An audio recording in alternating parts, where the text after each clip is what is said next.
Hello learners, welcome to banking solutions. कैसे हैं आप सभी? आशा करता हूं आप सभी बहुत ही अच्छे होंगे। आपकी तैयारी बहुत अच्छे से चल रही होगी। आज के इस वीडियो में मैं आप सभी को टॉप 5 गोल्डन रूल्स बताने वाला हूं डिटेक्शन के। अगर आप बैंकिंग एग्जाम्स की तैयारी कर रहे हैं या फिर एसएससी की भी तैयारी कर रहे हैं तो आपको ये 5 गोल्डन रूल तो आने ही चाहिए। रूल नंबर 1 क्या है? सब्जेक्ट वर्ब एग्रीमेंट का रूल है, ठीक है।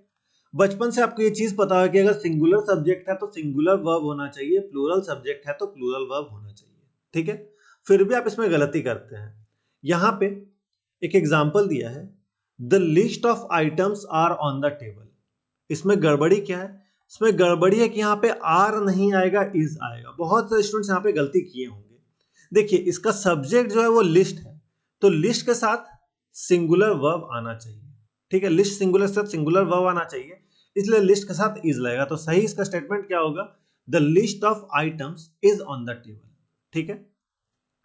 एग्जाम टिप मैं आपको दे रहा हूं, अगर आपको ऑफ दिखता है, अलोंग विथ दिखता है या टुगेदर विथ दिखता है तो इनके बाद सब्जेक्ट में कंफ्यूज मत होना। पहला सब्जेक्ट पे फोकस करना। पहला सब्जेक्ट सिंगुलर तो वर्ब सिंगुलर आएगा, पहला सब्जेक्ट प्लूरल तो वर्ब प्लूरल आएगा। यहां पे जैसे देखिए ऑफ था, ठीक है।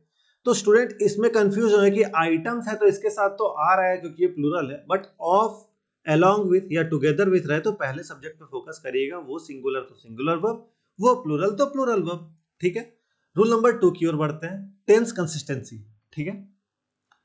एक सेंटेंस में टेंस का फ्लो कंसिस्टेंट होना चाहिए। अगर पास्ट में बात हो रही है तो पास्ट ही होगी आगे भी, अगर फ्यूचर हो रही है तो फ्यूचर होगी, अगर प्रेजेंट हो रही है तो प्रेजेंट होगी। जैसे कि he came home and eats dinner, यहां पे इट्स गड़बड़ है, इट्स की जगह पे एट होगा। He came home and ate dinner, ठीक है। ये पास्ट में है, केम पास्ट में है तो खाना भी पास्ट में खा रहा है, इसलिए एट होगा, ठीक है। जब भी सेंटेंस में मल्टीपल एक्शंस हो, जैसे कि आना और खाना, ठीक है, उनके टेंसेस मैच करो। सेम टाइम फ्रेम का होना चाहिए दोनों। ये भी पास्ट में तो ये भी पास्ट में, अगर ये प्रेजेंट रहता तो ये प्रेजेंट, अगर ये फ्यूचर रहता तो ये फ्यूचर, ठीक है।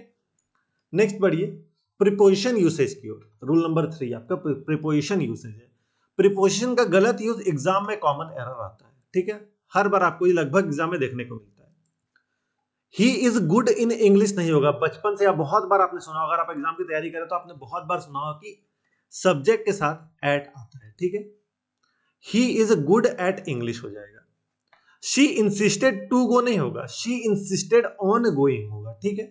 एग्जाम टिप, कॉमन वर्ब के साथ करेक्ट प्रीपोजिशन याद रखो, जैसे इंटरेस्टेड इन, डिपेंड ऑन, ठीक है। ये चीजें याद रखिएगा।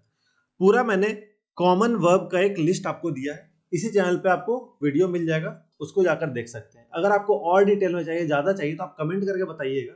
इसके लिए मैं आपको एक पीडीएफ भी प्रोवाइड करा दूंगा, कमेंट में बस आपको पीडीएफ लिखना है, ठीक है। Next, rule number 4, modifier placement. Modifiers क्या होता है? जैसे कि देखिए, ओनली, हार्डली या बेयरली एग्जाम में आपको गलत जगह प्लेस करके दे दिए जाएंगे। आपको वो फाइंड करना है कि जो इनका प्लेसमेंट है वो सही है या नहीं। यहां पे स्टेटमेंट दिया हुआ है, देखिए, she almost drove her kids to school every day.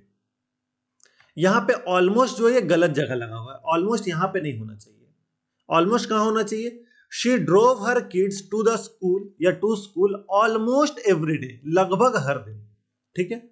तो यहां पे क्या है, मॉडिफायर जिसको डिस्क्राइब कर रहा है उसके बिल्कुल पास में मॉडिफायर को होना चाहिए। जैसे कि एवरी डे, लगभग हर दिन, तो ऑलमोस्ट हर दिन के पास लगेगा, ठीक है। इसलिए यहां पे पास में लगा दिया गया है। ये ऑलमोस्ट ड्रोव गलत है, ऑलमोस्ट एवरीडे सही होगा, ठीक है। Rule number 5, parallelism. क्या होता है? जब एक सेंटेंस में लिस्ट या कंपैरिजन हो तो फॉर्म सेम होना चाहिए। जैसे कि she likes cooking, dancing and to read. Parallelism तो लगा नहीं, यहां पे कुकिंग है, डांसिंग है, तो यहां पे रीडिंग होना चाहिए। She likes cooking, dancing and reading, ये सही है, ठीक है। टू रीड नहीं होगा, पैरेललिज्म यहां पे फॉलो नहीं किया। लिस्ट या पेयर्ड आइटम जैसे आइदर और, नाइदर नॉर में स्ट्रक्चर सेम होना चाहिए, ठीक है। इन चीज को याद रखिएगा। पैरेललिज्म का कॉन्सेप्ट आपको अच्छे से क्लियर हो गया होगा। अभी भी कोई डाउट है आप कमेंट करके पूछिए। और अगर आपको क्वेश्चन प्रैक्टिस के लिए लगभग 20 से 40 क्वेश्चन, ठीक है, 40 क्वेश्चन मैं दे दूंगा आप सभी को। अगर क्वेश्चन प्रैक्टिस के लिए चाहिए इन 5 रूल्स का, कमेंट में पीडीएफ लिखिएगा, ठीक है। या पीडीएफ लिख दिया तो दोनों पीडीएफ में आपको दे दूंगा, वर्ब वाला भी, कॉमन वर्ब वाला भी, और ये आपको प्रैक्टिस वाला भी। ठीक है, ये वीडियो कैसा लगा कमेंट करके बताइएगा। अगर आपको और ऐसे रूल्स चाहिए, छोटे छोटे वीडियो में आपको हर एक रूल करा दूं, 5-5 रूल करके, तो आपके ऊपर बर्डन भी नहीं बनेगा और आपको अच्छे से हर एक चीज समझ में भी आएगी, एग्जाम में आपका क्वेश्चन भी गलत नहीं होगा। तो ये भी आप कमेंट करके बता सकते हैं कि हाँ ऐसे और वीडियोस चाहिए, और अपना फीडबैक कमेंट सेक्शन में जरूर शेयर करिएगा। अगर आपको मेरे एफर्ट्स अच्छा लगे तो वीडियो को लाइक करिए, और मेरा वीडियो रिकमेंड नहीं होता है तो आप इस वीडियो को शेयर भी कर सकते हैं ज़्यादा लोगों तक, और हमारे चैनल को सब्सक्राइब कर दें कि आने वाले वीडियोस नोटिफिकेशन आपको मिलती रहे। जस्ट आप यहाँ क्लिक कर सब्सक्राइब कर सकते हैं, सब्सक्राइब करके हमें सपोर्ट करें, इससे हमें मोटिवेशन मिलती है और वीडियोस लाने की। आपको आपके एग्जाम के लिए all the best. Thank you.